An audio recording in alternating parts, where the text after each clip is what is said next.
ਜਦੋਂ ਸਾਡਾ ਮਨ ਕਮੱਤ ਲੈ ਲੈਂਦਾ, ਫਿਰ ਇਹ ਪਰਾਈ ਨਿੰਦੇ ਆ, ਬੈਰ ਵਿਰੋਧ ਦੇ ਵਿੱਚ ਚਲਾ ਜਾਂਦਾ। ਮਹਾਰਾਜ ਇਸ ਲਈ ਫਰਮਾਉਂਦੇ, ਮਨ ਰੇ ਕੌਣ ਕਮੱਤ ਤੇ ਲੀਨੀ, ਪਰ ਧਾਰਾ ਨਿੰਦਿਆ ਰਸ ਰਚਿਓ ਰਾਮ ਭਗਤ ਨਹਿ ਕੀਨੀ। ਜਦੋਂ ਇਹਨੇ ਕਮੱਤ ਲਈ ਹੁੰਦੀ ਭੈੜੀ ਮੱਤ, ਫਿਰ ਇਹ ਪਰਮਾਤਮਾ ਦੀ ਭਗਤੀ ਨਹੀਂ ਕਰਦਾ, ਫਿਰ ਇਹ ਨਾ ਸਿਮਰਨ ਕਰੇ, ਨਾ ਇਹ ਸਤਸੰਗਤ ਕਰੇ, ਫਿਰ ਇਹ ਨਿੰਦਿਆ ਚੁਗਲੀ ਵੈਰ ਵਿਰੋਧ ਹੀ ਕਰਦਾ ਰਹਿੰਦਾ। ਤੇ ਇਹੋ ਭਰਮ ਹੈ। ਮਹਾਰਾਜ ਫਿਰ ਕਹਿੰਦੇ ਵੀ ਸਾਡਾ ਭਰਮ ਖਤਮ ਹੋ ਜੇ, ਸਾਡੀ ਭੈੜੀ ਮੱਤ ਖਤਮ ਹੋ ਜੇ, ਵੀ ਸਾਨੂੰ ਸਮੱਤ ਆ ਜੀ, ਸਾਨੂੰ ਗੁਰੂ ਦੀ ਮੱਤ ਆ ਜੀ, ਐਸੀ ਸਾਡੇ 'ਤੇ ਕਿਰਪਾ ਦ੍ਰਿਸ਼ਟੀ ਕਰ। ਫਿਰ ਸਤਿਗੁਰੂ ਸਾਨੂੰ ਸਮੱਤ ਤਾਂ ਦਿੰਦੇ ਹੀ ਨੇ, ਪਰ ਜਦੋਂ ਜੀਵ ਆਪਦੀ ਮੱਤ ਦੁਆਰਾ ਚੱਲਦਾ, ਉਸ ਮੱਤ ਲੈਣੀ ਨਹੀਂ ਚਾਹੁੰਦਾ, ਕਿਉਂਕਿ ਉਹਨੂੰ ਕਮੱਤ ਚੰਗੀ ਲੱਗਦੀ, ਜਿਹੜੀ ਸਮੱਤ ਉਹਨੂੰ ਉਹ ਚੰਗੀ ਨਹੀਂ ਲੱਗਦੀ, ਕਿਉਂਕਿ ਉਹਦੀ ਮੱਤ ਜਿਹੜੀ ਉਲਟ ਚੁੱਕੀ, ਭਰਮ ਦੇ ਵਿੱਚ ਪਿਆ ਹੋਈ। ਮਹਾਰਾਜ ਇਸ ਲਈ ਕਹਿੰਦੇ ਵੀ ਜਿਹੜਾ ਸਾਖਤ ਜੀਵ ਹੈ, ਜਿਹੜਾ ਮਨਮੁਖ ਹੈ, ਜਿਹਨੇ ਕਮੱਤ ਲਈ ਹੈ, ਵੀ ਉਹਦੀ ਜਿਹੜੀ ਅਵਸਥਾ ਅਸੀਂ ਇਹ ਆਪਦੇ ਨੇਤਰਾਂ ਦੁਆਰਾ ਦੇਖੀ ਹੈ, ਵੀ ਉਹਨੂੰ ਜਿਹੜਾ ਅੰਮ੍ਰਿਤ ਉਹ ਕੌੜਾ ਲੱਗਦਾ, ਬਿੱਖ ਜਿਹੜੀ ਜ਼ਹਿਰ ਹੈ ਉਹਨੂੰ ਮਿੱਠੀ ਲੱਗਦੀ। ਜੇ ਉਹਦੇ ਕੋਲ ਕੋਈ ਸਿਮਰਨ ਦੀ ਗੱਲ ਕਰੇ, ਨਾਮ ਦੀ ਗੱਲ ਕਰੇ, ਤੇ ਉਹਨੂੰ ਗੁੱਸਾ ਚੜ੍ਹਦਾ, ਵੀ ਕੋਈ ਹੋਰ ਸੰਸਾਰ ਦੀ ਗੱਲ ਕਰੋ, ਇਹ ਗੱਲ ਨਾ ਕਰ। ਮਹਾਰਾਜ ਫਰਮਾਉਂਦੇ, ਅੰਮ੍ਰਿਤ ਕੌੜਾ ਵਿਖਿਆ ਮੀਠੀ, ਸਾਖਤ ਕੀ ਬਿਧ ਨੈਣੋ ਡੀਠੀ। ਕੂੜ ਕਾਵਟ ਅਹੰਕਾਰ ਰੁਝਾਨਾ, ਨਾਮ ਸੁਣਤ ਜਨ ਵਿਛੂ ਡਿਸਨ। ਵੀ ਸਾਖਤ ਦੀ ਇਹ ਹਾਲਤ ਮਨਮੁਖ ਦੀ ਸਤਿਗੁਰ ਕਹਿੰਦੇ ਵੀ ਅਸੀਂ ਨੇਤਰਾਂ ਦੁਆਰਾ ਦੇਖੀ, ਵੀ ਉਹਨੂੰ ਅੰਮ੍ਰਿਤ ਕੌੜਾ ਲੱਗਦਾ। ਜੇ ਨਾਮ ਦੀ ਗੱਲ ਕਰੀਏ ਤਾਂ ਉਹਨੂੰ ਇਉਂ ਲੱਗਦਾ ਵੀ ਜਿਵੇਂ ਉਹਦੇ ਬਿੱਛੂ ਨੇ ਡੰਗ ਮਾਰਿਆ ਹੋਵੇ। ਇਹ ਇੰਨਾ ਜ਼ਿਆਦਾ ਉਹਨੂੰ ਕ੍ਰੋਧ ਚੜ੍ਹਦਾ, ਗੁੱਸਾ ਚੜ੍ਹਦਾ। ਤੁਸੀਂ ਸਿਮਰਨ ਕਰੋਗੇ, ਉਹਨੂੰ ਗੁੱਸਾ ਚੜ੍ਹੇਗਾ। ਤੁਸੀਂ ਆਖੋਗੇ ਵੀ ਉਹ ਵੀ ਸਿਮਰਨ ਕਰੇ, ਉਹਦੇ ਮਨ ਨੂੰ ਸ਼ਾਂਤੀ ਆਵੇ, ਅਤੇ ਉਹ ਤੁਹਾਨੂੰ ਵੀ ਕਹੇਗਾ ਵੀ ਤੁਸੀਂ ਵੀ ਕਿਉਂ ਕਰਦੇ ਹੋ, ਤੁਸੀਂ ਵੀ ਬੰਦ ਕਰੋ। ਆਪਾਂ ਉਹਨੂੰ ਆਖਾਂਗੇ ਵੀ ਤੁਸੀਂ ਸੰਗਤ 'ਚ ਚੱਲੋ ਤਾਂ ਕਿ ਤੁਹਾਨੂੰ ਸੋਝੀ ਆਵੇ, ਤੁਹਾਨੂੰ ਭੇਦ ਆਵੇ, ਤੁਸੀਂ ਆਪਦੇ ਜੀਵਨ ਦਾ ਲਾਹਾ ਖੱਟੋ। ਉਹਨੂੰ ਜਿਹੜਾ ਫਿਰ ਅੰਮ੍ਰਿਤਮਈ ਬਾਣੀ ਉਹ ਕੌੜੀ ਲੱਗਦੀ, ਅਤੇ ਉਹਨੂੰ ਵੈਰ ਵਿਰੋਧ ਕਰਨਾ, ਈਰਖਾ ਨਫ਼ਰਤ ਕਰਨੀ ਉਹ ਮਿੱਠੀ ਲੱਗਦੀ, ਉਹ ਚੰਗੀ ਲੱਗਦੀ। ਆਪਾਂ ਕਹਾਂਗੇ ਵੀ ਸੰਗਤ ਕਰੋ, ਉਹ ਕਹੇਗਾ ਤੁਸੀਂ ਮੰਨਾ ਜਾਓ, ਤੁਸੀਂ ਵੀ ਉੱਥੇ ਜਾ ਕੇ ਕੀ ਕਰਨਾ, ਰਹਿਣ। ਮਤਲਬ ਵੀ ਸਾਖਤ ਨੇ ਪੁੱਠਾ ਹੀ ਚੱਲਣਾ, ਉਹਨੇ ਉਲਟੀ ਚੱਲਣਾ। ਜੋ ਗੁਰੂ ਸਾਹਿਬ ਕਹਿ ਰਹੇ ਉਹ ਤੋਂ ਪੁੱਠਾ ਚੱਲੇਗਾ। ਹੁਣ ਇਸ ਵਾਸਤੇ ਮਹਾਰਾਜ ਕਹਿੰਦੇ ਵੀ ਉਹਦੀ ਅਵਸਥਾ ਅਸੀਂ ਇਹ ਨੇਤਰਾਂ ਦੁਆਰਾ ਦੇਖੀ, ਵੀ ਉਹਨੂੰ ਅੰਮ੍ਰਿਤਮਈ ਬਾਣੀ ਉਹ ਕੌੜੀ ਲੱਗਦੀ, ਜਿਹੜੀ ਬਿੱਖ ਜ਼ਹਿਰ ਹੈ ਉਹ ਉਹਨੂੰ ਮਿੱਠੀ ਲੱਗਦੀ। ਜੇ ਕੋਈ ਨਾਮ ਦੀ ਗੱਲ ਕਰੇ, ਉਹਦੇ ਕੋਲ ਸਿਮਰਨ ਕਰੇ, ਤਾਂ ਉਹਨੂੰ ਚੰਗਾ ਨਹੀਂ ਲੱਗਦਾ। ਉਹਨੂੰ ਕਹਿੰਦੇ ਵੀ ਭਾਗਾਂ ਤੋਂ ਹੀਣਾ ਹੈ ਅਤੇ ਕਾਂ ਦੀ ਨਿਆਈ ਹੋ ਗਈ ਹੈ। ਜਿਵੇਂ ਤੁਸੀਂ ਕਾਂ ਦੇ ਅੱਗੇ ਅੰਮ੍ਰਿਤ ਦਾ ਪਿਆਲਾ ਰੱਖੋ, ਉਹਦੀ ਤ੍ਰਿਪਤੀ ਨਹੀਂ ਹੁੰਦੀ, ਕਿਉਂਕਿ ਉਹਦੀ ਜਿਹੜੀ ਖੁਰਾਕ ਉਹਨੇ ਗੰਦਗੀ ਬਣਾਈ। ਉਹ ਕਾਂ ਦੀ ਆਦਤ ਹੈ, ਉਹਨੇ ਬੈਸਟਾ ਵਿੱਚ ਚੁੰਝਾਂ ਮਾਰਨੀ, ਉਹਨੇ ਗੋਹੇ ਵਿੱਚ ਚੁੰਝਾਂ ਮਾਰਨੀ। ਹੁਣ ਉਹੀਓ ਹਾਲਤ ਸਤਿਗੁਰੂ ਕਹਿੰਦੇ ਵੀ ਇਹ ਮਨਮੁਖ ਦੀ ਹੈ, ਸਾਖਤ ਦੀ, ਵੀ ਉਹ ਕਾਂ ਦੇ ਨਿਆਈ ਹੋ ਗਿਆ, ਭਾਗਾਂ ਤੋਂ ਹੀਣਾ ਹੋ ਗਈ। ਉਹਨੇ ਆਪਦੀ ਖੁਰਾਕ ਹੀ ਦੁਬਦਾ, ਵੈਰ ਵਿਰੋਧ, ਨਿੰਦਿਆ ਚੁਗਲੀ ਬਣਾਈ ਹੋਈ। ਮਹਾਰਾਜ ਇਸ ਲਈ ਫਰਮਾਉਂਦੇ, ਦੁਰਮਤ ਭਾਗਹੀਣ ਮਤ ਫਿੱਕੀ, ਨਾਮ ਸੁਣਤ ਆਵੇ ਮਨ ਰੋਹੇ। ਕਊਆ ਕਾਕੋ ਅੰਮ੍ਰਿਤ ਰਸ ਪਾਈਏ, ਤ੍ਰਿਪਤੇ ਵਿਸ਼ਟਾ ਖਾਏ ਮੁਖ ਗੋਹੇ। ਵੀ ਕਾਂ ਦੀ ਇਹ ਖੁਰਾਕ ਨਹੀਂ ਵੀ ਅੰਮ੍ਰਿਤ ਉਹਦੀ ਆਦਤ ਹੈ ਵੀ ਉਹਨੇ ਗੋਹੇ ਵਿੱਚ ਚੁੰਝਾ ਮਾਰਨੀ, ਉਹਨੇ ਗੰਦਗੀ 'ਚ ਮਾਰਨੀ। ਹੁਣ ਇਸੇ ਤਰ੍ਹਾਂ ਹੀ ਜਿਹਨੇ ਕਮੱਤ ਲਈ ਉਹਦੀ ਇਹ ਹਾਲਤ ਦੱਸੀ ਬਈ ਉਹਦੇ ਅੰਦਰ ਕੂੜ ਹੋਣ ਕਰਕੇ ਉਹਨੂੰ ਸੱਚ ਭਾਉਂਦਾ ਨਹੀਂ, ਉਹਨੂੰ ਚੰਗਾ ਨਹੀਂ ਲੱਗਦਾ। ਜਦੋਂ ਗੁਰਮੁਖ ਸੱਚ ਦੀ ਵਡਿਆਈ ਕਰਦੇ, ਪਰਮਾਤਮਾ ਦੀ, ਵਾਹਿਗੁਰੂ ਦੀ, ਸੱਚ ਦੇ ਗੁਣ ਗਾਉਣ 'ਚ, ਉਹਦੇ ਅੰਦਰ ਕੂੜ ਹੋਣ ਕਰਕੇ ਉਹ ਫਿਰ ਅੰਦਰੋਂ ਜਲਦਾ, ਉਹ ਸੜਦਾ।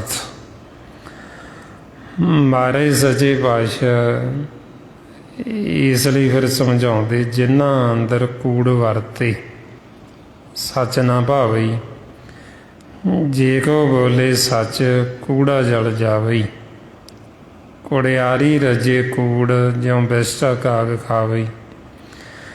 ਬਈ ਉਹ ਜਿਹੜਾ ਉਹਦੀ ਖੁਰਾਕ ਹੀ ਕੂੜ ਹੈ ਮਨਮੁਖ ਦੀ, ਉਹਨੇ ਕੂੜੀ ਖਾਣਾ ਅਤੇ ਕੂੜੀ ਬੋਲਣਾ, ਉਹਨੇ ਕੂੜੀ ਦੇਖਣਾ, ਕੂੜੀ ਸੁਣਨਾ ਉਹਨੇ, ਕਿਉਂਕਿ ਉਹ ਕੂੜ ਦੇ ਨਾਲ ਜੁੜਿਆ ਹੋਇਆ।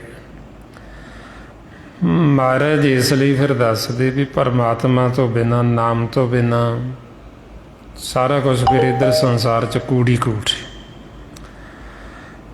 ਜਿਸ ਵਰਥਾਏ ਮਹਾਰਾਜ ਫਰਮਾਉਂਦੇ, ਕੂੜ ਰਾਜਾ, ਕੂੜ ਪਰਜਾ, ਕੂੜ ਸਭ ਸੰਸਾਰ।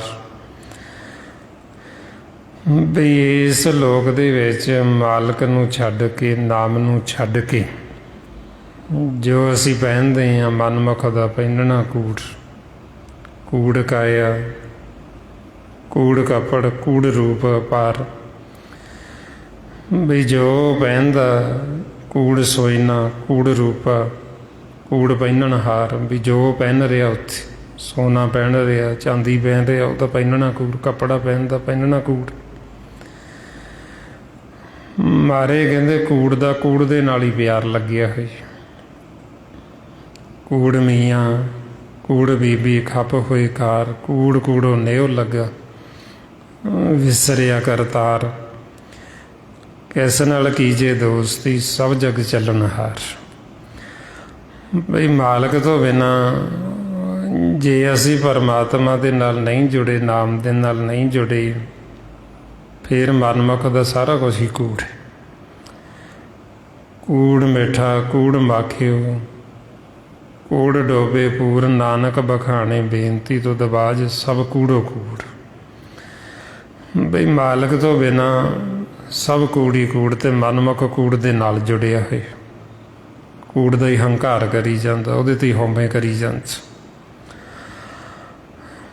ਮਨਮੁਖ ਇਸ ਲੋਕ ਦੇ ਵਿੱਚ ਇਸ ਸਰੀਰ ਦਾ ਹੰਕਾਰ ਕਰਦਾ, ਇਹ ਸਰੀਰ ਨੂੰ ਸਜਾ ਕੇ, ਇਹਦੇ ਤੇ ਸੋਹਣੇ ਕੱਪੜੇ ਪਾ ਕੇ ਹਉਮੈ ਹੰਕਾਰ ਦੇ ਵਿੱਚ ਚੱਲਦਾ, ਚੌੜਾ ਹੋ ਕੇ ਚੱਲਦਾ। ਜਦੋਂ ਸਤਿਗੁਰੂ ਇਹਦੀ ਇਹ ਹਾਲਤ ਦੇਖਦੇ, ਫਿਰ ਕਹਿੰਦੇ ਵੀ ਬੜਾ ਦੁਖੀ ਹੋਏਗਾ ਹੁਣ ਤਾਂ ਇਹ ਬੜਾ ਚਤਰ ਬੁੱਧੀ ਵਾਲਾ ਬਣਿਆ ਫਿਰਦਾ, ਆਪਦੇ ਆਪ ਨੂੰ ਬੜਾ ਸਿਆਣਾ ਤੇ ਬੜਾ ਚੁਸਤ ਚਲਾਕ ਸਮਝਦਾ। ਜੇ ਹੁਣ ਇਹਨੇ ਸਤ ਸੰਗਤ ਨਾ ਕੀਤੀ, ਨਾ ਗੁਰੂ ਦੀ ਸ਼ਰਨ 'ਚ ਗਿਆ, ਨਾ ਇਹਨੇ ਆਪਦੇ ਘਰ ਦਾ ਭੇਤ ਲਿਆ, ਹੁਣ ਤਾਂ ਹਉਮੈ ਹੰਕਾਰ 'ਚ ਫੁੱਲਿਆ ਨਹੀਂ ਸਮਾਉਂਦਾ, ਤੇ ਅੱਗੇ ਜਾ ਕੇ ਬੜਾ ਦੁੱਖ ਭੋਗੇਗਾ, ਬੜਾ ਖਵਾਰ ਹੋਏਗਾ ਜੂਨਾਂ 'ਚ। ਮਹਾਰਾਜ ਇਹ ਹਾਲਤ ਦੇਖ ਕੇ ਜੀਵ ਦੀ ਫਰਮਾਉਂਦੇ, ਕਾਪੜ ਪਹਿਰ ਕਰੇ ਚਤਰਾਈ, ਮਾਇਆ ਮੋਹ ਅਤ ਭਰਮ ਭੁਲਾਈ, ਬਿਨ ਗੁਰ ਸੇਵੇ ਬਹੁਤ ਦੁੱਖ ਪਾਈ। ਵੀ ਹੁਣ ਤਾਂ ਕੱਪੜੇ ਪਾ ਕੇ ਬੜੀਆਂ ਚਤਰਾਈਆਂ ਕਰਦਾ, ਆਪਦੇ ਆਪ ਨੂੰ ਬੜਾ ਸੋਹਣਾ ਸਮਝਦਾ ਵੀ ਮੇਰੇ ਵਰਗਾ ਹੋਰ ਹੈ ਕੌਣ,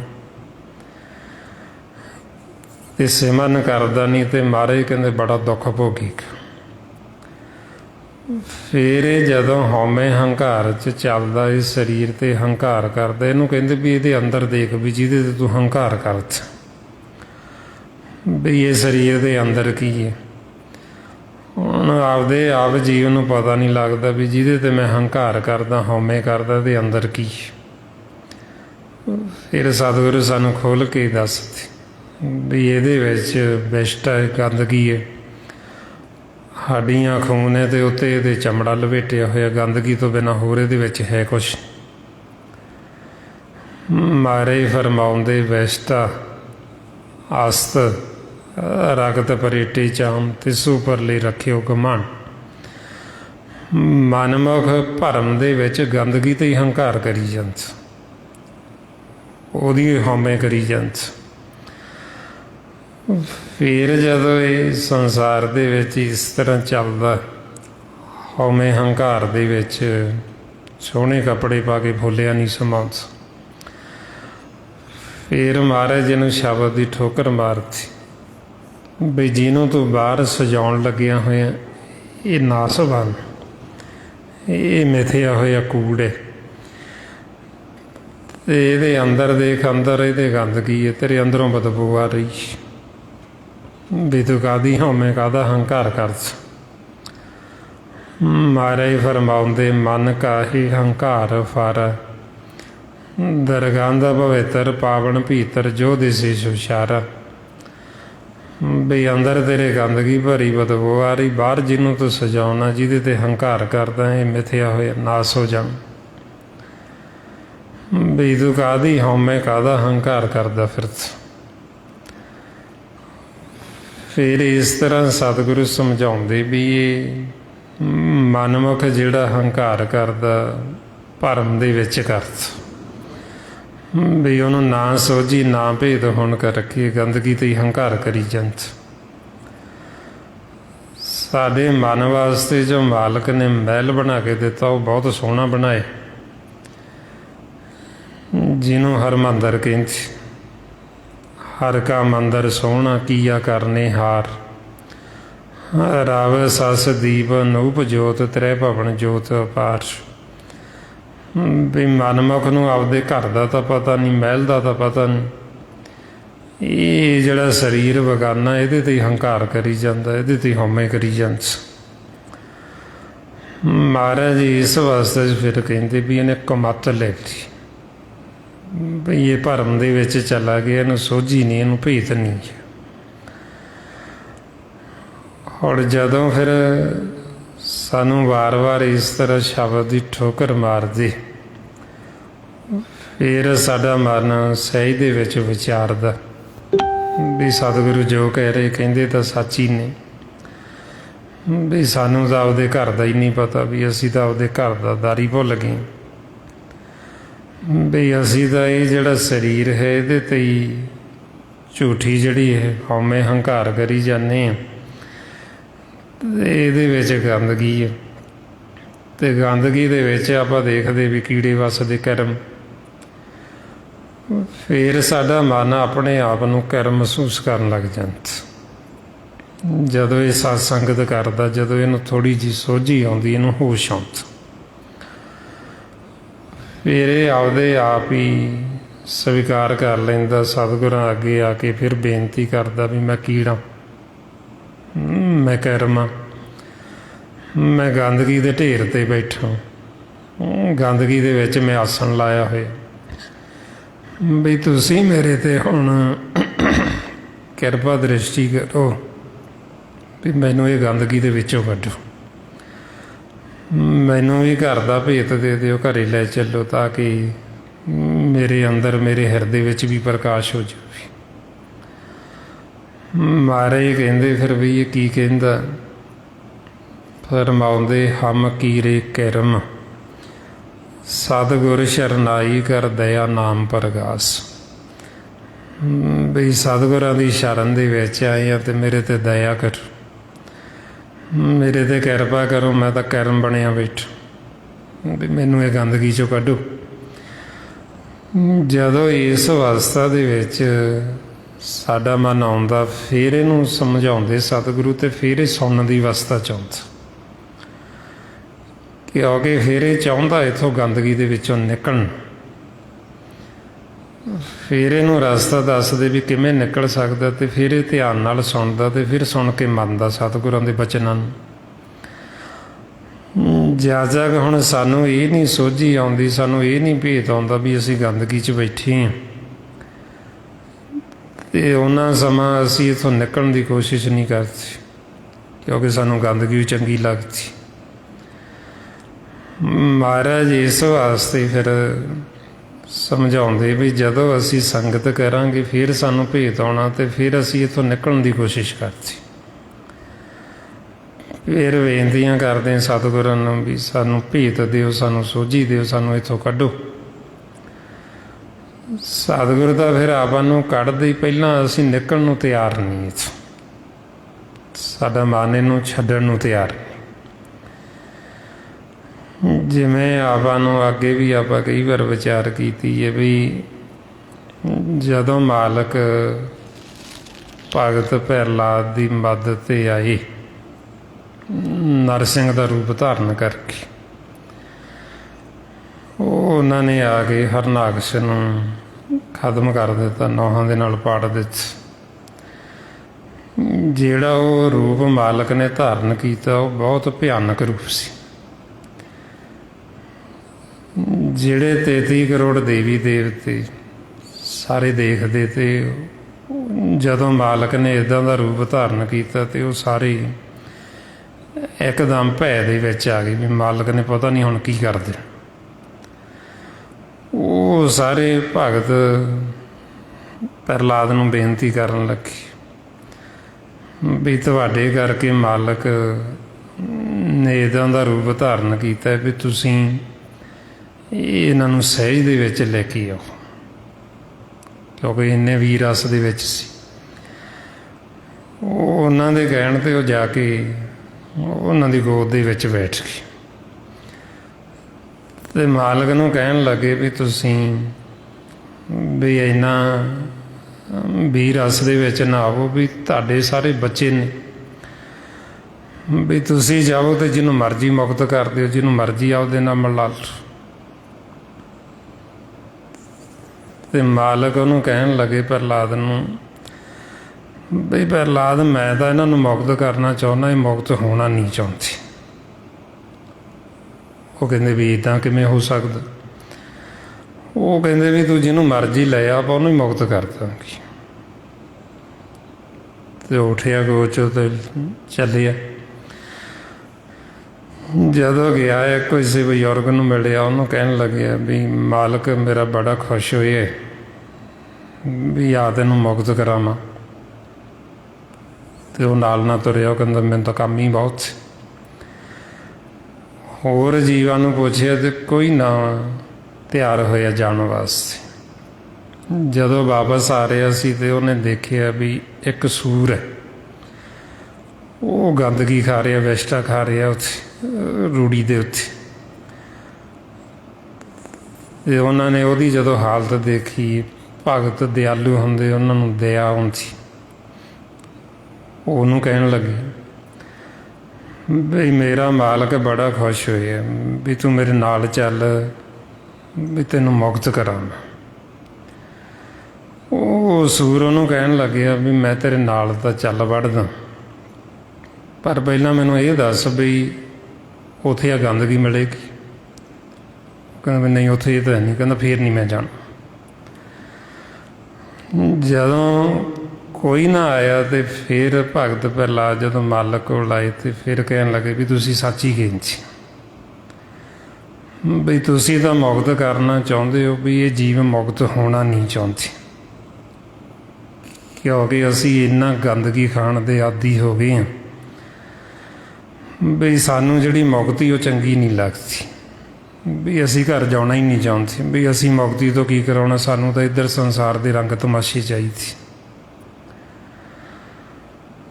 ਸੋ ਇਸ ਵਾਸਤੇ ਫਿਰ ਸੱਚੇ ਪਾਤਸ਼ਾਹ ਸਮਝਾਉਂਦੇ ਵੀ ਜਦੋਂ ਅਸੀਂ ਕਮੱਤ ਲਈ ਹੁੰਦੀ, ਉਦੋਂ ਜੀਵ ਦੀ ਇਹ ਹਾਲਤ ਹੁੰਦੀ ਵੀ ਉਹ ਮੁਕਤ ਹੋਣਾ ਨਹੀਂ ਚਾਹੁੰਦਾ, ਉਹ ਇੱਥੋਂ ਜਾਣਾ ਹੀ ਨਹੀਂ ਚਾਹੁੰਦਾ ਵਾਪਸ, ਉਹ ਵਾਰ-ਵਾਰ ਇੱਧਰ ਹੀ ਵਾਪਸ ਆਉਣਾ ਚਾਹੁੰਦਾ ਸੰਸਾਰ ਦੇ ਵਿੱਚ, ਜੂਨਾਂ ਦੇ ਵਿੱਚ। ਮਹਾਰਾਜ ਇਸ ਲਈ ਫਿਰ ਸਮਝਾਉਂਦੇ ਵੀ ਅਸੀਂ ਤਿਆਰ ਨਹੀਂ ਹੈ ਮੁਕਤ ਹੋਣ ਨੂੰ, ਅਤੇ ਉਹਦੇ ਵਾਸਤੇ ਫਿਰ ਆਪਾਂ ਨੂੰ ਇਹ ਸੰਗਤ ਕਰਨੀ ਪੈਂਦੀ, ਸਿਮਰਨ ਕਰਨਾ ਪੈਂਦਾ। ਨਹੀਂ ਤਾਂ ਪਰਮਾਤਮਾ ਨੂੰ ਮਿਲਣ ਲੱਗਿਆ ਦੇਰੀ ਨਹੀਂ ਲੱਗਦੀ। ਉਹਨੇ ਕਿਹੜਾ ਕਿਤੋਂ ਬਹੁਤ ਦੂਰੋਂ ਚੱਲ ਕੇ ਆਉਣਾ ਆਪਣੇ ਕੋਲ, ਸਾਡੇ ਅੰਦਰ ਵੀ ਹੈ ਅਤੇ ਬਾਹਰ ਵੀ ਚਾਰ ਚੁਫੇਰੇ ਉੱਥੇ। ਹੁਣ ਤਾਂ ਕਰਕੇ ਸਮਾਂ ਲੱਗਦਾ ਕਿਉਂਕਿ ਅਸੀਂ ਤਿਆਰ ਨਹੀਂ ਮਿਲਣ ਵਾਸਤੇ। नहीं तो मारे गुरबाणी च दसदे कहते मिलद्या ढिल न लगे जे नीयत रास करी। बई मिलन लग्या ढिल नहीं लगती, मिलन लग्या देरी नहीं लगती जे साडा मन राजी होवे मिलन वास्ते। और ये साडा मन विचारां च फुरनियां दे विच जाण दा आदी हो गई इस लोक दे विच। ताइयों फिर मालक साडे ते प्रतीत नहीं करता, भरोसा नहीं करता, क्योंकि असी आपदी जिहड़ी प्रतीत वो खो ली, वो गवा ली असी। किसी होर ने नहीं, असी अपने आप ही गवाई। मारे कहते अपनी प्रतीत आप ही खोवे और उसका विश्वास ना होवे। हुण मालक साडे ते तां नहीं भरोसा करता क्योंकि असी इधर मंगा मंग मंग के माया दियां संसार दियां सुखना सुख सुख के उन्होंने पता भी जे असी सिमरन भी करते बाणी भी पढ़ भी इन्हों की कोई मंग ही होनी, भी इन्होंने मंगना ही है, इन्होंने किहड़ा मेरे वास्ते तो कर नहीं रहे। इस वास्ते जे असी भुल भुलेखे किते दर ते चले भी जाते हैं तो उन्होंने फिर भी पता भी ये दर ते आए मंगण ही आए होने कुछ, भी इन्हों की कोई दुनियावी मंग ही होनी संसार की, तो आपे मुड़ जाणगे वापस। हुण इस वास्ते फिर आपां समझाउंदे सच्चे पातशाह बई जद तक साडा ध्यान इधर संसार वाल दुनियावी मंगां वाल, उन्ना समा फिर मालक नाल साडा मिलाप नहीं हुंदा। जिन्ना भगतां ने मिलाप कीता उन्होंने दे फिर मालक ने कारज भी सवारे। जिमें भगत नामदेव जी, उन्होंने माता पिता उन्होंने कहन लगे भी तू अपना घर छन्न बना ल। वो गए जदों काह लैण वास्ते, उन्होंने दाती मारी तो विचों पानी निकलण लग गया, तो उत्थे उन्होंने मन सहज चला गया, वैरागी हो गई, समाधि विच चले गए। वो घर बैठ गए, फिर घर दे विच ते वो चिंता मालक नूं पै गई। जो महाराज सानूं कहंदे आ थिर घर बैसो हर जन प्यारे, सतगुर तुमरे कास सवारी। वो थिर घर बैठ गए तो मालक नूं कारज उन्हां दा सवारना पिया। उन्होंने आके उन्हां दी छन्न बनाई। जदों छन्न तैयार हो गई फिर आके भगत नूं उठाए, तुहाडा घर बन गया, जाओ। जदों गए तो उन्होंने जिहड़ी पड़ोसन गमंडन वो फिर भगत नामदेव तो पुछदी भी ये जिहड़ा मिस्त्री कौन सी जिन्हें तेरा छन्न बनाई बड़ी सोहनी बनी, भी मैनू वो बेडी का पता दे, तेरे नालों मैं दुगनी मंजूरी दूँ, तेरे नालों दुगनी दिहाड़ी दूँ भी मेरी भी इदां दी छन्न बना। फिर वो भगत नामदेव जी कहते भी ये जिहड़ा बेडी है मिस्त्री, ये आ संसार की दिहाड़ी नहीं मंगदा, उन्होंने सवासां की मंजूरी देनी पैंदी। वो फिर आउंदा जदों असी आपदे कटंब दे नालों लोकां दे नालों तोड़ लैंदे, इधर संसार दे नालों त्रै गुणां तो साडा मन उपर उठ खड़दा, फिर वो बेडी आउंदा, फिर वो छन्न पाउंदा। महाराज दसदे कहंदे पाड़ पड़ोसन पूछ ले नामा, का पेशान सवाई हो, तो पे दुगनी मंजूरी देहूँ, मोको बेडी देहो बताई हो। वो फिर दसदे कहंदे रे बाई बेडी देन न जाई, देख बेडी रिओ समाई। हमरे बेडी प्राण आधारा, जी को शान शबावे गो, लोग कटंब सबू ते तोड़े, तो अपन बेडी आवे को। भी ये बेडी है मिस्त्री फिर आउंदा जदों असी इधरों त्रै गुणां तो विचारां तो फुरनियां तो मन नूं भट्ठा लैंदी। जदों मन घर बैठ जाता फिर वो बेडी आउंदा, फिर वो छन्न पाउंदा, फिर वो भगतां दे कारज सवारदा।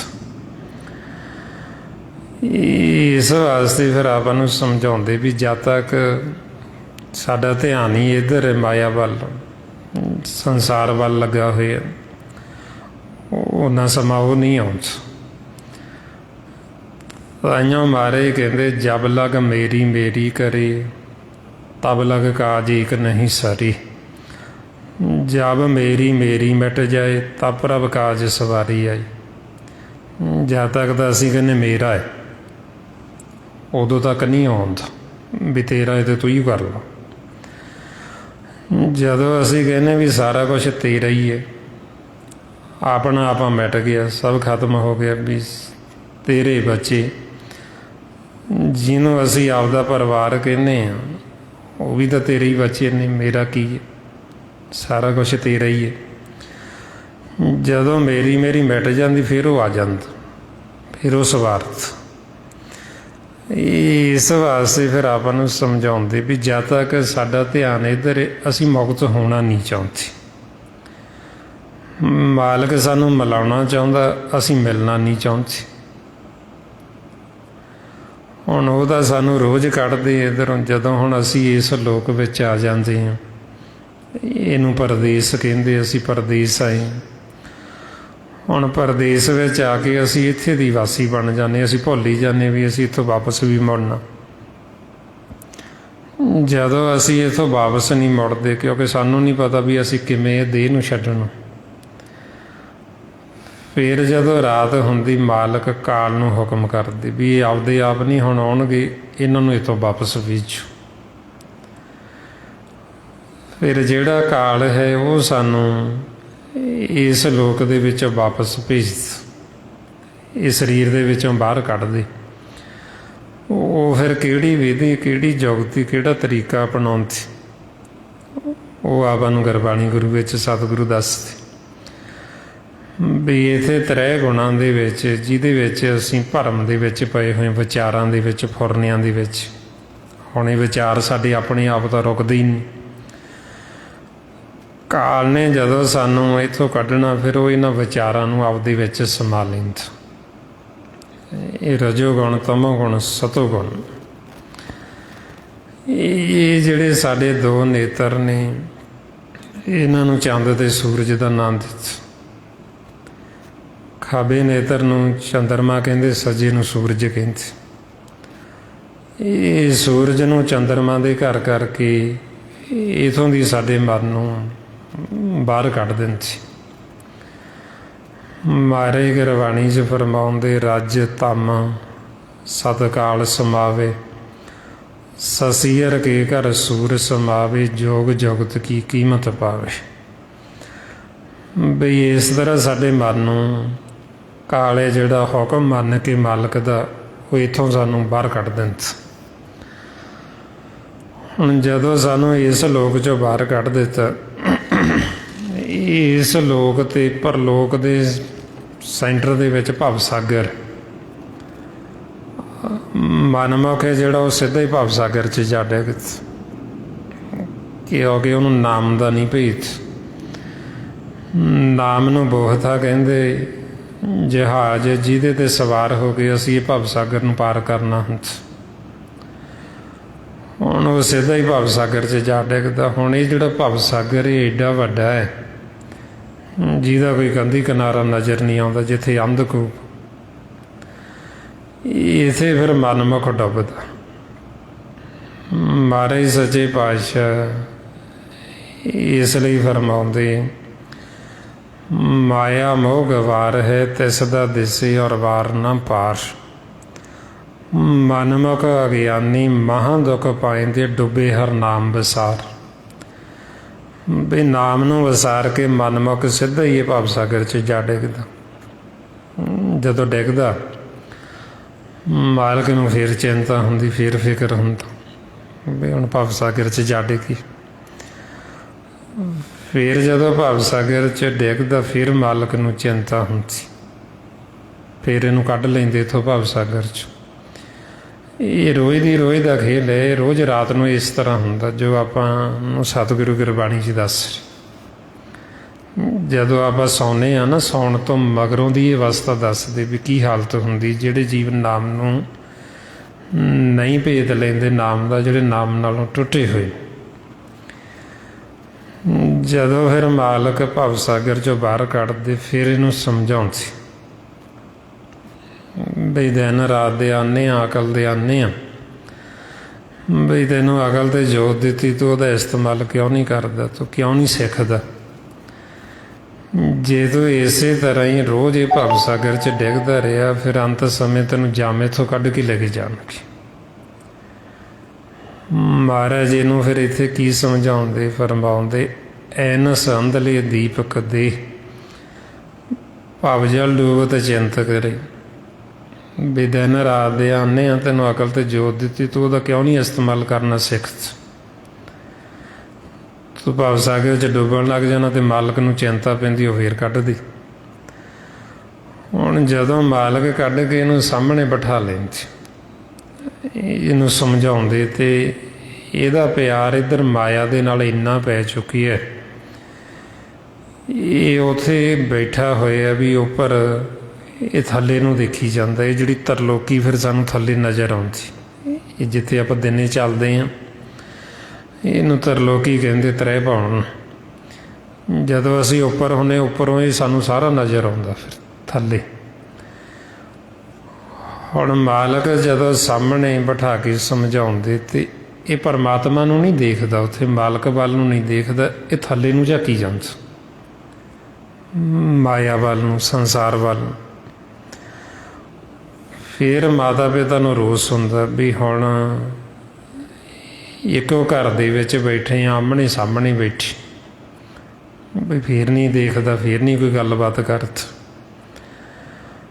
ਮਹਾਰਾਜ ਇਸੇ ਫਰਮਾਉਂਦੇ, ਏਕਾ ਸੰਗਤ ਇੱਕ ਗ੍ਰਹਿ ਵਾਸਤੇ ਮਿਲ ਬਾਤ ਨਾ ਕਰਤੇ ਭਾਈ।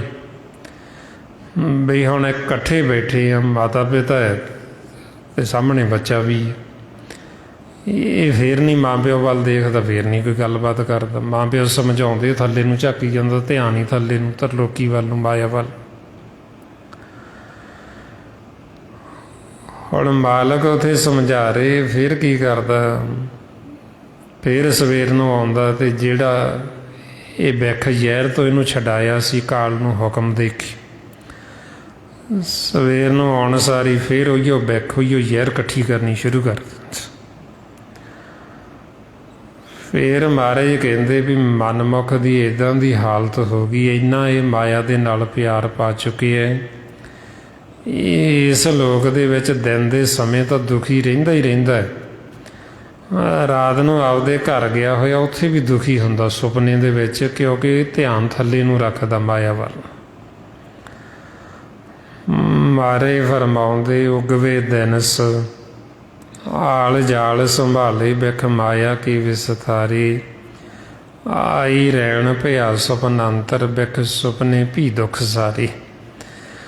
ਬਈ ਮਨਮੁਖ ਜੀਵ ਇਸ ਲੋਕ 'ਚ ਵੀ ਦੁਖੀ, ਤੇ ਆਪਦੇ ਘਰ ਗਿਆ ਹੋਇਆ ਵੀ ਦੁਖੀ, ਕਿਉਂਕਿ ਨਾ ਗੁਰੂ ਦੀ ਮੱਤ ਲੈਣ ਕਰਕੇ, ਨਾ ਸਮੱਤ ਲੈਣ ਕਰਕੇ ਉਹਨੂੰ ਨਹੀਂ ਪਤਾ ਵੀ ਮੈਂ ਆਪਦੇ ਮਾਂ ਪਿਓ ਦੇ ਘਰ ਆ ਗਿਆ, ਬਈ ਮੈਨੂੰ ਕਿਹਨੇ ਕੱਢਿਆ ਇਹ ਪਰਦੇਸ ਦੇ ਵਿੱਚੋਂ, ਇਸ ਲੋਕ ਦੇ ਵਿੱਚੋਂ, ਉਹਨੂੰ ਨਹੀਂ ਸੋਝੀ, ਉਹਨੂੰ ਨਹੀਂ ਭੇਤ।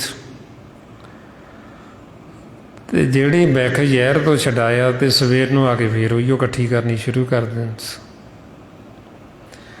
ਇਹ ਹਾਲਤ ਹੁਣ ਮਨਮੁਖ ਜੀਵ ਦੀ ਹੋ ਚੁੱਕੀ। ਤੇ ਮਹਾਰਾਜ ਫਿਰ ਇਸ ਲਈ ਕਹਿੰਦੇ ਵੀ ਮੁਕਤ ਤਾਂ ਮੈਂ ਰੋਜ਼ ਕਰਦਾ, ਮੈਂ ਤਾਂ ਰੋਜ਼ ਮਿਲਾਉਣਾ ਚਾਹੁੰਦਾ, ਵੀ ਇਹ ਘਰ ਆਉਂਦਾ ਹੀ ਨਹੀਂ, ਇੰਨਾ ਪਿਆਰ ਪਾ ਚੁੱਕਿਆ ਮਾਇਆ ਦੇ ਨਾਲ, ਵਾਪਸ ਮੁੜਦਾ ਹੀ ਨਹੀਂ। ਇਸ ਵਾਸਤੇ ਫਿਰ ਗੁਰਮੁਖਾਂ ਨੂੰ ਭੇਜਦੇ ਵੀ ਜਾਓ, ਉਹਨਾਂ ਨੂੰ ਜਾ ਕੇ ਸਮਝਾਓ, ਭੇਤ ਦੇਵੋ, ਵੀ ਤਾਂ ਕਿ ਉਹ ਵਾਪਸ ਮੁੜਨੋਂ ਰਾਜੀ ਹੋਣ ਘਰ ਨੂੰ ਆਉਣ ਵਾਸਤੇ। ਉਹ ਫਿਰ ਗੁਰਮੁਖ ਆਪਾਂ ਨੂੰ ਆ ਕੇ ਸਮਝਾਉਂਦੇ ਵੀ ਆਪਣਾ ਮਾਤਾ ਪਿਤਾ ਆਪਾਂ ਨੂੰ ਉਡੀਕ ਰਿਹਾ ਵੀ ਬੱਚੇ ਕਦੋਂ ਘਰ ਵਾਪਸ ਆਉਣਗੇ, ਵੀ ਅਸੀਂ ਪਰਦੇਸ ਦੇ ਵਿੱਚ ਆਏ ਹਾਂ, ਤੇ ਅਸੀਂ ਇਸ ਲੋਕ ਦੇ ਵਾਸੀ ਬਣ ਕੇ ਰਹਿ ਗਏ, ਅਸੀਂ ਇਹਨੂੰ ਹੀ ਸਾਰਾ ਕੁਝ ਸਮਝ ਲਿਆ, ਵੀ ਮਾਲਕ ਸਾਨੂੰ ਬੁਲਾ ਰਿਹਾ ਵੀ ਤੁਸੀਂ ਘਰ ਵਾਪਸ ਆਓ। ਤੇ ਉਹ ਫਿਰ ਗੁਰਮੁਖ ਸਾਨੂੰ ਮਾਲਕ ਵੱਲੋਂ ਜੋ ਸਾਨੂੰ ਪਰਮਾਤਮਾ ਕਹਿਣਾ ਚਾਹੁੰਦਾ, ਉਹ ਫਿਰ ਆਪਣੀ ਭਾਸ਼ਾ ਦੇ ਵਿੱਚ ਆ ਕੇ ਆਪਾਂ ਨੂੰ ਸਮਝਾਉਂਦੇ ਵੀ ਕੀ ਸਾਨੂੰ ਮਾਲਕ ਕਹਿ ਰਹੇ ਆ। ਮਾਰੇ ਫਰਮਾਉਂਦੇ, ਮਨ ਪਰਦੇਸੀ ਵੇ ਪਿਆਰੇ ਆਓ ਘਰੇ, ਵੀ ਤੁਸੀਂ ਪਰਦੇਸ ਗਏ ਹੋ, ਘਰ ਵਾਪਸ ਆ ਜਾਓ, ਮੁੜਿਓ, ਵੀ ਬਹੁਤ ਘੁੰਮ ਲਏ, ਬਥੇਰਾ ਖੇਡ ਲਏ, ਹੁਣ ਤਾਂ ਵਾਪਸ ਮੁੜੋ।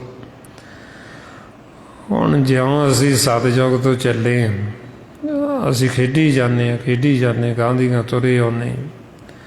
ਮਹਾਰਾਜ ਕਹਿੰਦੇ ਵੀ ਹੁਣ ਤਾਂ ਵਾਪਸ ਆ ਜਾਓ, ਹੁਣ ਤਾਂ ਚੌਥਾ ਯੁੱਗ ਹੋ ਗਿਆ ਖੇਡਦਿਆਂ ਨੂੰ, ਵੀ ਹੁਣ ਵੀ ਆ ਜਾਓ ਮੁੜ ਕੇ। ਹੁਣ ਉਹ ਫਿਰ ਸਾਨੂੰ ਉਡੀਕ ਰਹੇ ਅਤੇ ਸਾਨੂੰ ਮੁਕਤ ਵੀ ਕਰਨਾ ਚਾਹੁੰਦੇ, ਸਾਨੂੰ ਮਿਲਾਉਣਾ ਵੀ ਚਾਹੁੰਦੇ, ਪਰ ਉਹ ਅਸੀਂ ਹੁਣ ਇੱਧਰ ਖਿਡੌਣਿਆਂ ਦੇ ਨਾਲ ਇੰਨਾ ਪਿਆਰ ਪਾ ਲਿਆ ਵੀ ਅਸੀਂ ਇਹਨਾਂ ਨੂੰ ਛੱਡਣ ਨੂੰ ਹੀ ਤਿਆਰ। ਅਸੀਂ ਘਰ ਜਾਣ ਨੂੰ ਤਿਆਰ ਹੀ ਨਹੀਂ, ਅਸੀਂ ਰਾਜੀ ਨਹੀਂ। ਤਾਂ ਕਰਕੇ ਫਿਰ ਸਾਨੂੰ ਇਹ ਸਿਮਰਨ ਕਰਨਾ ਪੈਂਦਾ, ਤਾਂ ਕਰਕੇ ਸਾਨੂੰ ਸਤ ਸੰਗਤ ਕਰਨੀ ਪੈਂਦੀ ਬਈ, ਤਾਂ ਕਿ ਸਾਡੇ ਅੰਦਰ ਤੜਫ ਅਤੇ ਵਿਰਾਗ ਪੈਦਾ ਹੋ ਜੇ ਆਪਣੇ ਮਾਤਾ ਪਿਤਾ ਵਾਸਤੇ, ਵੀ ਜਿਹਨੇ ਸਾਨੂੰ ਪੈਦਾ ਕੀਤਾ ਸਾਡਾ ਸਿਰਜਣਹਾਰ ਹੈ, ਵੀ ਅਸੀਂ ਉਹਨੂੰ ਮਿਲੀਏ ਤਾਂ ਸਹੀ, ਅਸੀਂ ਉਹਨੂੰ ਦੇਖੀਏ ਤਾਂ ਸਹੀ ਵੀ ਸਾਡਾ ਮਾਤਾ ਪਿਤਾ ਕਿਹੋ ਜਿਹਾ ਜਿਹਨੇ ਸਾਨੂੰ ਪੈਦਾ ਕੀਤਾ। ਇਹ ਫਿਰ ਤੜਫ ਅਤੇ ਵਿਰਾਗ ਸਾਡੇ ਅੰਦਰ ਗੁਰਮੁਖਾਂ ਨੇ ਪੈਦਾ ਕਰਨਾ, ਸੰਤਾਂ ਨੇ, ਸਾਧੂਆਂ ਨੇ, ਉਹਨਾਂ ਨੇ ਸਾਨੂੰ ਘਰ ਦੀ ਗੱਲ ਸੁਣਾ ਕੇ ਸਾਡੇ ਮਨ ਤੋਂ ਮੈਲ ਲਾ ਕੇ ਸਾਡੇ ਮਨ ਨੂੰ ਵਿਰਾਗੀ ਕਰਦੇ। ਜਦ ਤੱਕ ਸਾਡਾ ਮਨ ਵਿਰਾਗੀ ਨਹੀਂ ਹੁੰਦਾ ਉਹਨਾਂ ਸਮਾਂ ਇਹ ਮਾਇਆ ਨੂੰ ਛੱਡਣ ਨੂੰ ਤਿਆਰ ਨਹੀਂ ਹੈ, ਮਾਇਆ ਨੂੰ ਛੱਡਦਾ ਨਹੀਂ। ਮਹਾਰਾਜ ਫਰਮਾਉਂਦੇ ਬੈਨ ਵਿਰਾਗ ਨੇ ਛੂਟ ਸਮਾਇਆ, ਵੀ ਬਿਨਾਂ ਵਿਰਾਗ ਤੋਂ ਇਹ ਮਾਇਆ ਛੁੱਟਦੀ ਨਹੀਂ। ਜੇ ਹੁਣ ਅਸੀਂ ਰਾਜੀ ਨਹੀਂ ਮੁਕਤ ਹੋਣ ਵਾਸਤੇ ਤਾਂ ਸਾਨੂੰ ਕੋਈ ਨਹੀਂ ਮੁਕਤ ਕਰ ਸਕਦਾ। ਜੇ ਹੁਣ ਅਸੀਂ ਮਾਲਕ ਨੂੰ ਮਿਲਣ ਵਾਸਤੇ ਤਿਆਰ ਹੀ ਨਹੀਂ ਤਾਂ ਸਾਨੂੰ ਕੌਣ ਮਿਲਾਵੇ, ਕਿਉਂਕਿ ਅਸੀਂ ਮਿਲਣਾ ਹੀ ਨਹੀਂ ਚਾਹੁੰਦੇ ਆਪ ਹੀ। ਜੇ ਸਾਡੇ ਅੰਦਰ ਤੜਫ ਨਹੀਂ, ਵਿਰਾਗ ਨਹੀਂ, ਤੇ ਅਸੀਂ ਮਿਲਣਾ ਨਹੀਂ ਚਾਹੁੰਦੇ। ਅਤੇ ਜਦੋਂ ਸਾਡੇ ਅੰਦਰ ਤੜਫ ਅਤੇ ਵਿਰਾਗ ਪੈਦਾ ਹੋ ਗਿਆ ਫਿਰ ਅਸੀਂ ਰਹਿ ਨਹੀਂ ਸਕਦੇ ਮਾਲਕ ਨੂੰ ਮਿਲਣ ਤੋਂ ਬਿਨਾਂ। ਜਿਨ੍ਹਾਂ ਦੇ ਅੰਦਰ ਵਿਰਾਗ ਪੈਦਾ ਹੋਇਆ, ਤੜਫ ਪੈਦਾ ਹੋਈ, ਫਿਰ ਉਹਨਾਂ ਨੇ ਕਿੰਨਾ ਵਿਰਾਗ ਦਿਖਾਇਆ ਗੁਰਬਾਣੀ ਗੁਰੂ ਵਿੱਚ, ਵੀ ਕਿਹੜਾ ਸਮਾਂ ਆਵੇ ਕਦੋਂ ਸਾਡਾ ਮਾਲਕ ਦੇ ਨਾਲ ਮਿਲਾਪ ਹੋਵੇ। ਉਹਨਾਂ ਨੂੰ ਤਾਂ ਇੱਕ ਦਿਨ ਹੈ ਜਿਹੜਾ ਉਹ ਵੀ 4 ਯੁੱਗਾਂ ਵਰਗਾ ਬਤੀਤ ਹੁੰਦਾ। ਜਦੋਂ ਰਾਤ ਆ ਗਈ ਤਾਂ ਅੰਤ ਹੀ ਨਹੀਂ ਵੀ ਕਿਹੜਾ ਸਮਾਂ ਕਦੋਂ ਮਾਲਕ ਨਾਲ ਮਿਲਾਪ ਹੋਏਗਾ। ਮਹਾਰਾਜ ਫਰਮਾਉਂਦੇ 4 ਪਹਿਰ 4 ਯੁੱਗ ਸਮਾਨੇ ਰਹਿਣ ਭਈ ਦਾ ਬੰਤ ਨਾ ਜਾਣੇ। ਫਿਰ ਜਦੋਂ ਹੋਰ ਵਿਰਾਗ 'ਚ ਚਲੇ ਗਏ ਇੱਕ ਘੜੀ ਵੀ ਬਿਤਾਉਣੀ ਮੁਸ਼ਕਿਲ ਹੋ ਜਾਂਦੀ। ਇੱਕ ਘੜੀ ਦਿਨ ਸਮੁਖੋ ਬਹੁਤ ਬਿਹਾਵੇ, ਦਰਸ਼ਨ ਕੀ ਮਨ ਆਸਕ ਹਨੇਰੀ, ਕੋਈ ਐਸਾ ਸੰਤ ਮੌਕੋ ਫਿਰੇ ਮਿਲਾਵੇ। ਵੀ ਇੱਕ ਘੜੀ ਵੀ ਨਹੀਂ ਨਿਕਲਦੀ ਵੀ ਕਦੋਂ ਮਾਲਕ ਦੇ ਨਾਲ ਮਿਲਾਪ ਹੋਵੇ। ਬਈ ਅਸੀਂ ਰਹਿ ਨਹੀਂ ਸਕਦੇ ਕਿਉਂਕਿ ਮਨ ਇੰਨਾ ਵਿਰਾਗੀ ਹੋਇਆ। ਹੋ ਰਹਿ ਨਾ ਸਕਾਂ ਬਿਨ ਦੇਖੇ ਪ੍ਰੀਤਮਾ, ਮੈਂ ਨੀਰ ਬਹੇ ਬੈ ਚੱਲੇ ਜੀਓ। ਇਹ ਜਦੋਂ ਮਨ ਨਿਰਮਲ ਹੁੰਦਾ, ਵਿਰਾਗੀ ਮਨ, ਫਿਰ ਬੇਨਤੀਆਂ ਕਰਦਾ, ਫਿਰ ਜੋਦੜੀਆਂ ਕਰਦਾ, ਅਤੇ ਫਿਰ ਜਦੋਂ ਅਸੀਂ ਰਾਜੀ ਹਾਂ ਮਿਲਣ ਵਾਸਤੇ, ਫਿਰ ਮਾਲਕ ਨੇ ਤਾਂ ਸਾਨੂੰ ਗਲ ਨਾਲ ਲਾ ਹੀ ਲੈਣਾ ਹੈ। ਫਿਰ ਤਾਂ ਉਹਨੇ ਪ੍ਰਗਟ ਹੋ ਹੀ ਜਾਣਾ ਸੱਚ ਨੇ ਅਤੇ ਨਾਮ। ਜਦ ਤੱਕ ਸਾਡੇ ਅੰਦਰ ਤੜਫ ਨਹੀਂ, ਵਿਰਾਗ ਨਹੀਂ, ਅਸੀਂ ਤਿਆਰ ਹੀ ਨਹੀਂ, ਅਤੇ ਉਹਨਾਂ ਸਮਾਂ ਸਾਹਮਣੇ ਹੁੰਦੇ ਹੋਏ ਵੀ ਅਸੀਂ ਅੱਖਾਂ ਬੰਦ ਕੀਤੀਆਂ ਹੋਈਆਂ। ਜਿਵੇਂ ਕੋਈ ਜੀਵ ਅੱਖਾਂ ਬੰਦ ਕਰ ਲਵੇ ਅਤੇ ਉਹ ਆ ਕੇ ਹਨੇਰਾ ਹੀ ਹਨੇਰਾ ਜੀ, ਚਾਨਣ ਤਾਂ ਹੈ ਹੀ ਨਹੀਂ। ਹੁਣ ਇਸੇ ਤਰ੍ਹਾਂ ਹੀ ਅਸੀਂ ਅੱਖਾਂ ਬੰਦ ਕੀਤੀਆਂ, ਅਸੀਂ ਕਹਿੰਦੇ ਰੱਬ ਕਿੱਥੇ ਹੈ ਜੀ, ਉਹਦਾ ਪਤਾ ਨਹੀਂ ਕਿੱਡੀ ਦੂਰ ਰਹਿੰਦਾ, ਕਿੱਥੇ ਵਸ। ਜੇ ਅਸੀਂ ਅੱਖਾਂ ਖੋਲ੍ਹੀਏ ਅਤੇ ਸਾਨੂੰ ਪਤਾ ਲੱਗੇ ਵੀ ਸਭ ਤੋਂ ਨੇੜੇ ਤਾਂ ਸਾਡੇ ਰੱਬ ਹੀ ਹੈ, ਪਰਮਾਤਮਾ ਹੀ, ਬਾਕੀ ਤਾਂ ਸਭ ਕੁਛ ਹੀ ਦੂਰ ਹੈ। ਹੁਣ ਇਸ ਵਾਸਤੇ ਫਿਰ ਆਪਾਂ ਨੂੰ ਸਮਝਾਉਂਦੇ ਸੱਚੇ ਪਾਤਸ਼ਾਹ ਵੀ ਸਾਡੇ 'ਤੇ ਕਿਰਪਾ ਕਰੋ ਵੀ ਤਾਂ ਕਿ ਸਾਡਾ ਇਹ ਭਰਮ ਹੈ ਜਿਹੜਾ ਖਤਮ ਹੋ ਜੇ, ਸਾਨੂੰ ਸਮੱਤ ਆ ਜੀ। ਜੋ ਮਹਾਰਾਜ ਫਰਮਾਉਂਦੇ ਕਰੋ ਕਿਰਪਾ ਭਰਮ ਚੁਕਈ, ਮੈਂ ਸਮੱਤ ਦਿਓ ਸਮਝਾਈ। ਵੀ ਸਾਡੇ 'ਤੇ ਕਿਰਪਾ ਕਰੋ, ਸਾਡਾ ਇਹ ਭਰਮ ਖਤਮ ਹੋ ਜੀ ਜਿਹੜਾ ਮਾਇਆ ਦਾ ਬਣਿਆ ਖੜਾ। ਵੀ ਸਾਡੇ ਮਨ ਨੂੰ ਸਮੱਤ ਆ ਜੀ ਤਾਂ ਕਿ ਰਾਜੀ ਹੋ ਜੀ ਮਾਲਕ ਨੂੰ ਮਿਲਣ ਵਾਸਤੇ,